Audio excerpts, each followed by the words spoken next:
L'objectif de cette cassette est de mieux vous faire connaître l'American Staffordshire Terrier, de vous permettre d'en apprécier les dons et les caractéristiques, mais aussi de vous faire comprendre si vous pouvez être le maître idéal de ce chien merveilleux. Les deux premières questions à se poser sont les suivantes. Pourquoi choisir de vivre avec un American Staffordshire Terrier? Pourrais-je être un bon maître pour ce chien? En effet, peut-être que c'est vous qui posez problème. Passez à autre chose si vous pensez trouver dans l'American Staffordshire Terrier une arme ou un sujet de combat, ou simplement si le fait de le posséder a pour vous uniquement une signification de statut symbole. Le milieu idéal pour un exemplaire de cette race, c'est une famille qui l'aime, l'apprécie et valorise pleinement les atouts supplémentaires qu'il possède par rapport aux autres races semblables. Atout fourni par son intelligence brillante, son équilibre nerveux, sa dévotion, sa gaieté et sa confiance en soi, pour ne citer que quelques-unes des qualités les plus reconnues de l'American Staffordshire Terrier. Sa versatilité et sa souplesse d'emploi en font un pur produit américain. En effet, n'oublions pas toutes les reconnaissances qu'il a méritées pour les sauvetages de ses maîtres, ses mérites dans la protection et la défense de la propriété et des personnes, pour le travail qu'il accomplit en accompagnement de personnes handicapées et invalides, sans oublier enfin la thérapie de réhabilitation d'enfants victimes de violences psychologiques et physiques. Des études récentes ont démontré que la compagnie de ces chiens, du fait de leurs caractéristiques, favorise chez les hypertendus une baisse de la tension et la diminution de l'état d'anxiété. Therapy Dog, Human Society's Animal Facilitated Therapy Program.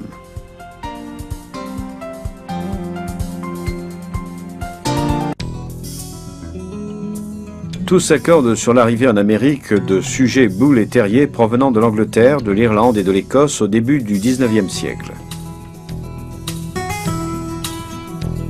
Pour sa part, M. Pascou soutient la thèse suivant laquelle l'American Staffordshire Terrier actuel descendrait des bulldogs et terriers de combat utilisés dans l'Angleterre entre le XVIIe et le XIXe siècle, et qui se distinguaient déjà dans les premiers Staffordshire Bull Terriers et dans les Blue Poll Terriers écossais. Ces derniers en particulier dotés d'un courage et d'un tempérament exceptionnel, plus grand et plus lourd que l'anglais de Staffordshire et d'une couleur tendant vers le bleu, qui furent exportés en Amérique. Ici, tout comme en Écosse, les sujets bleus furent appréciés lors des premières expositions et jugés comme des sujets de grande valeur. En même temps, les sujets d'autres couleurs, généralement fauves et bringés, furent utilisés pour les combats entre chiens, dogfighting, et pour d'autres activités similaires alors à la mode, bull baiting, bear baiting, dog and lion fight, etc. Alors que le Blue Poll Terrier s'éteignait en Europe, dès le début du XXe siècle, des croisements avec d'autres Staffordshire Bull Terriers primordiaux, descendants des légendaires Paddy, Pilot, Rafferty, Rock, des combattants invincibles importés et élevés par M. Koch et Charlie Lloyd, faisaient naître en Amérique de nouveaux exemplaires dotés de caractéristiques morphologiques et caractérielles particulières. Dans les années qui suivirent, ces derniers subirent des sélections et des croisements qui donnèrent origine à une multitude de chiens appelés de diverses façons. Pit Dog, Yankee Terrier, Half and Half, Pitbull, Staffordshire Terrier, American Bull Terrier, American Pitbull Terrier, etc. Mais mesdames Fraser et Nicolas, ainsi que bien d'autres éleveurs du Nord-Est et pas seulement, sont d'une toute autre opinion.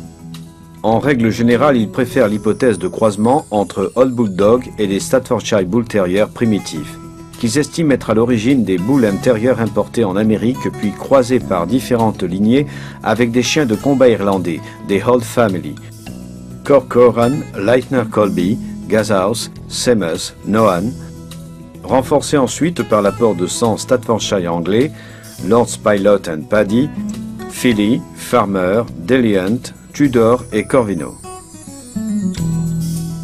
Suivant cette théorie, l'apport des chiens écossais serait donc négligeable dans la création des ancêtres de l'American Staffordshire Terrier. D'autres hypothèses encore limitent les origines de la race à un simple croisement entre des Staffordshire Bull Terriers primitifs de grande taille, effectués pour en augmenter poids et hauteur, ou bien prétendent que l'origine est due au hasard, avec des croisements spontanés et fixés ensuite entre d'anciens Bull Terriers et des chiens déjà présents en Amérique, et employés par les pionniers pour la chasse, la garde des troupeaux et la défense des caravanes contre les gros prédateurs. Au-delà de toutes ces théories sur les origines, il en existe tout autant qui mettent davantage l'accent sur l'aspect guerrier, à savoir la matrice commune de ces chiens tout au long du XIXe siècle. Vers la fin du siècle, la loi interdisant le combat de chiens entra en vigueur dans la plupart des États américains. En Angleterre, elle avait été promulguée dès 1835. Cet événement marque un tournant. Une partie de ces lignées de sang continuera d'être destinée au combat, alors que d'autres seront utilisées pour la création de la future race de l'American Staffordshire Terrier.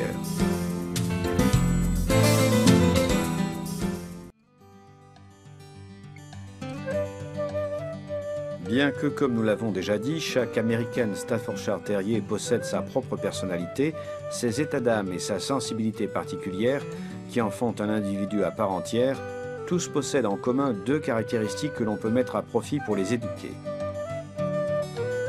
La première, c'est leur désir de plaire à leur maître. La deuxième, c'est leur degré inné d'intelligence. Il a été prouvé qu'un American Staffordshire Terrier possède en moyenne une capacité intellectuelle comparable à celle d'un enfant de 2 ans, et que ces dons d'apprentissage se fondent directement sur le lien de cause à effet. Les chiens répètent volontiers les actions qui suscitent des sensations agréables, alors qu'ils évitent celles qui leur procurent des effets désagréables. L'éducateur devra vérifier que le chien comprend les ordres qui lui sont donnés afin de pouvoir développer au mieux ses capacités. Il le félicitera quand il obéit et le grondera, le corrigera quand il se trompe.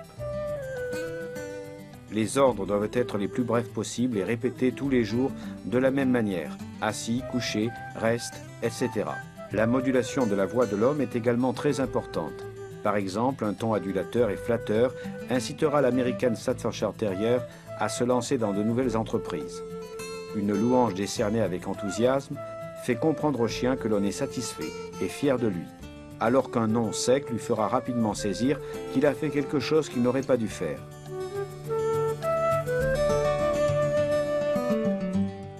Pour récompenser une bonne action, une louange et une caresse peuvent suffire. Pour obtenir l'effet voulu, aussi bien les reproches que les compliments doivent suivre immédiatement l'action accomplie par le chien. Aucun American Staffordshire Terrier ne devrait apprendre quoi que ce soit sous le coup de la terreur. En effet, il suffira que l'éducateur soit décidé et ferme, sans céder à la colère. Le chien comprendra beaucoup plus vite ce qu'on désire lui enseigner. L'amitié et la compréhension de l'homme, ainsi que l'amour et le respect de la part du chien, sont les ingrédients décisifs pour un rapport serein et couronné de succès. Il ne faudrait jamais frapper le chien à main nue ni avec un objet. Cependant, quelques rares exceptions sont possibles. Si le non d'un ton décidé ne suffisait pas à le faire renoncer à sa mauvaise action, on pourra lui donner une légère claque sous le menton, tout en répétant l'ordre. Ne pas rappeler le chien pour le punir, parce que dans ce cas, on associe la punition au rappel, c'est-à-dire la dernière action accomplie. Ne jamais permettre à un American Staffordshire Terrier de ronger de vieilles chaussures, chaussons ou autres objets de la maison en croyant qu'il va pouvoir distinguer les objets précieux des rebuts. Attention aussi aux collants en nylon, aux objets en bois et à bien d'autres jouets qui pourraient entraîner de gros problèmes, comme la constipation, des occlusions intestinales, des allergies, des empoisonnements, avec un risque parfois d'accident mortel. Il est donc important de permettre au chien de mâchouiller exclusivement des os ou des jouets qui se digèrent facilement. Vers 3 mois, on pourra commencer l'éducation à l'obéissance. L'éducation maison commence dès l'instant où le chiot met la patte au logis. La première chose que devrait apprendre un American Staffordshire Terrier, c'est son nom. Appelez-le uniquement par son nom pendant le jeu. Parlez-lui, caressez-le et touchez-le, afin de l'habituer au contact humain avec les membres de la famille d'abord, puis avec le vétérinaire, les amis et les juges des expositions canines. Les American Staffordshire Terriers sont par nature des animaux propres, qui salissent à contre-cœur leur espace vital. Bien entendu, le chiot doit être sorti le plus souvent possible, tout de suite après chaque repas. Il ne pourra rentrer que lorsqu'il aura fait ses besoins. Par la suite, quand il aura appris à contrôler ses fonctions physiologiques, 2 ou 3 sorties quotidiennes suffiront. Ne faites pas preuve d'indulgence pour sa formation. Faites-lui sentir la main du maître en dominant ses excès, sans pour autant recourir à la violence. Établissez votre propre programme d'éducation et de socialisation. À la fin de la période de formation, vous aurez un ami loyal et irremplaçable pour la vie. Quand vous partez en voyage, amenez toujours votre American Staffordshire Terrier. C'est le meilleur des antivols. Un American Staffordshire Terrier adulte ne devra jamais être laissé sans laisse dans un lieu public, car il relèvera toujours le défi d'un autre chien s'il est provoqué. Voici enfin quelques conseils pour ceux qui s'apprêtent à acquérir un American Staffordshire Terrier. Choisissez un éleveur compétent et spécialisé dans l'American Staffordshire Terrier qui tient au futur de la race. Exigez toutes les informations et les documents nécessaires au moment de l'achat. Pédigré du chien ou au moins copie des pédigrés des parents. Carnet de santé, vérifiez que le cycle de vaccination a été achevé et numéro de tatouage. Établissez le régime idéal de votre American Staffordshire Terrier avec un spécialiste et suivez-le à la lettre. Achetez les meilleurs produits pour sa santé, son type, son caractère. Ne lésinez pas sur les prix. Acquérez la certitude que l'American Staffordshire Terrier peut s'adapter à votre caractère et à votre style de vie avant de l'acheter. Soumettez le chiot à un programme familial précoce d'éducation et de socialisation. Mettez ses grandes qualités en valeur et promouvez une image positive de la race. Soyez un maître responsable. Quelque chose à ne pas faire. Ne négligez jamais votre American Staffordshire Terrier. Ne vous improvisez pas éleveur, laissez la sélection et la reproduction aux soins des spécialistes. Dans le doute, consultez et faites stériliser ou castrer les sujets non conformes. N'apprenez pas de comportement agressif à l'American Staffordshire Terrier envers qui ou quoi que ce soit et ne l'encouragez pas dans son agressivité innée. Défendez l'image publique de la race. Ne permettez pas la diffusion de légendes ou d'histoires fausses sur la race. Rappelez au contraire que l'American Staffordshire Terrier est officiellement reconnu depuis plus de 60 ans, qu'il possède un standard officiel Fédération Cynologique Internationale et une tradition prestigieuse. Ne prenez pas un American Staffordshire Terrier comme un chien de garde et de défense uniquement pour satisfaire votre ego. Si vous possédez déjà un mâle, n'achetez pas un autre chien du même sexe. Une fois qu'il est adulte, ne le laissez pas courir librement dans les lieux publics. Ne prenez pas d'American Staffordshire Terrier si vous avez des problèmes à vous en occuper, si vous n'avez pas le temps de l'éduquer, de le socialiser, ou si vous n'êtes pas prêt à vous engager pour lui pendant toute sa vie. Et souvenez-vous, un American Staffordshire Terrier, c'est l'amour et la passion réciproque.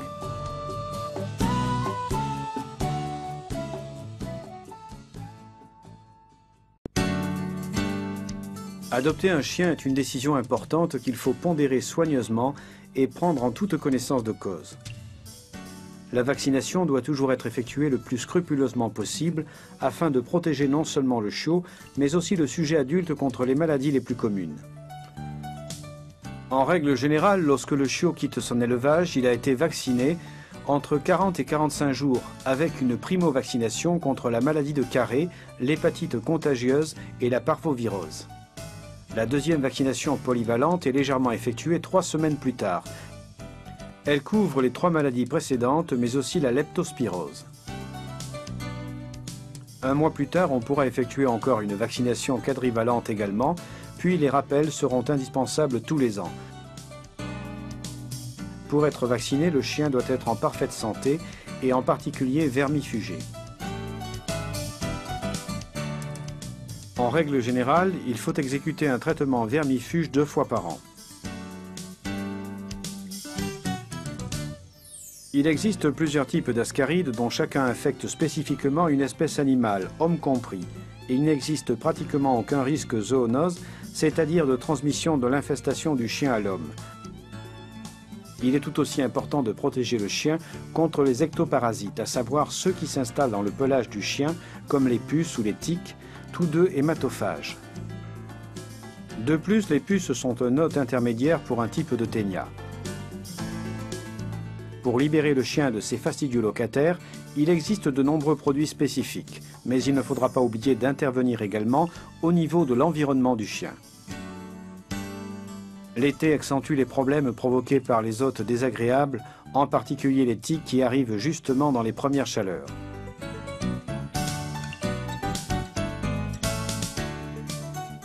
Une course dans les prés, dans les bois, à proximité par exemple de fermes et d'élevages, peut comporter un retour avec des tiques. Ce n'est tout de même pas inévitable dans la mesure où certains facteurs prédisposent plus ou moins les chiens aux attaques de ces acariens, en particulier leur état général de santé. C'est là un danger sérieux pour le chien parce que la tique transmet la pyroplasmose, une infection grave soutenue par des protozoaires du type pyroplasma, qui frappe les animaux domestiques et peut conduire à la mort si elle n'est pas soignée à temps. Les symptômes de la forme aiguë de la maladie sont une fièvre souvent élevée, l'asthénie, la pâleur des muqueuses apparentes, l'hyperchromie des urines dont la couleur peut devenir marron-noir. Dans les cas avancés, ictère, état comateux jusqu'à arriver à l'issue fatale. Les tiques sucent le sang de leur hôte pendant 2 ou 3 semaines, puis une fois que la femelle s'est accouplée, elle se détache de l'animal et dépose ses œufs une semaine après. Les larves sont reconnaissables à leur couleur rougeâtre. Elles sont minuscules, on dirait de petites perles. Elles cherchent à leur tour un hôte sur lequel grimper, sucent le sang quelques jours, se détachent et se transforment quelques jours plus tard en une nymphe octopode de couleur bleuâtre. Vers août-septembre, elles sont devenues adultes et avec l'arrivée de l'automne, elles s'endorment au sol dans de petites cavités jusqu'au printemps suivant. En général, les tiques s'accrochent là où la peau est la moins épaisse, comme les oreilles, les aisselles, l'aine ou entre les doigts des pattes. Après une promenade dans la nature, vérifions toujours si nos amis ont recueilli des passagers clandestins. Une bonne hygiène commence par les soins du pelage. Pour la plupart des races, mais pas pour toutes, il est conseillé de brosser le chien presque quotidiennement afin de le débarrasser de ses poils morts.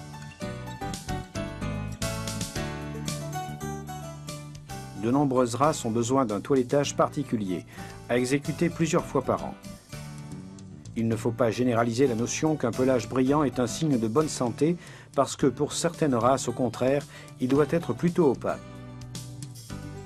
Il ne faut pas laver le chien trop souvent car ses glandes sébacées produisent un suin qui exerce une fonction protectrice que les lavages menacent. Dans des conditions normales, la peau doit être toujours propre, sans pellicule ni desquamation d'aucune sorte.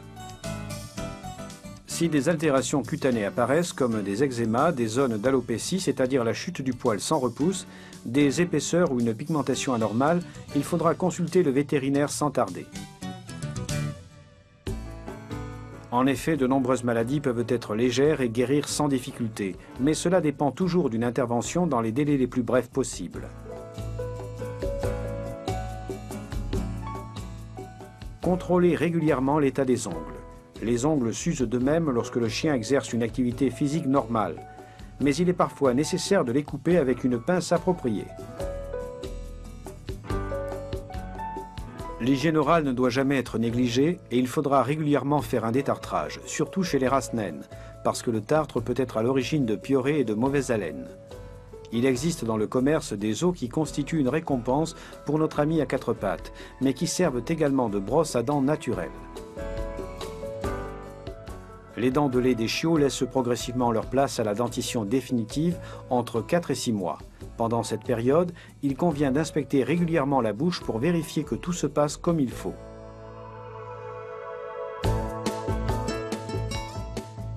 La filariose cardiopulmonaire est une grave maladie qui frappe le sang et le cœur provoquée par une nématode parasite, la Dirofilaria immitis. On la connaît depuis plusieurs siècles et depuis un siècle environ, on a compris l'important mécanisme de transmission de la maladie par les moustiques.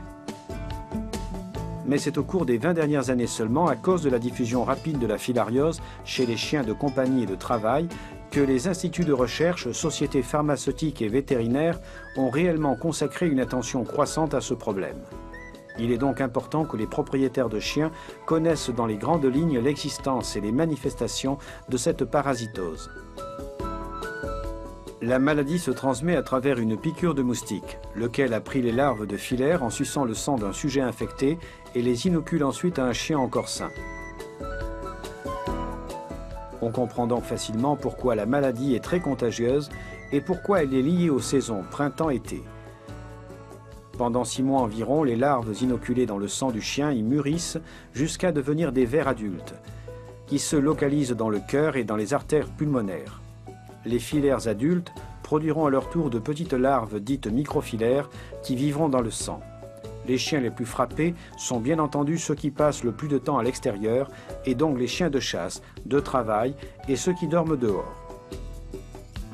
Les dommages infligés par la présence des filaires sont graves et concernent la fonction cardio-circulatoire. Au début, les symptômes peuvent être un chien qui se fatigue facilement et la présence de toux ou de problèmes respiratoires.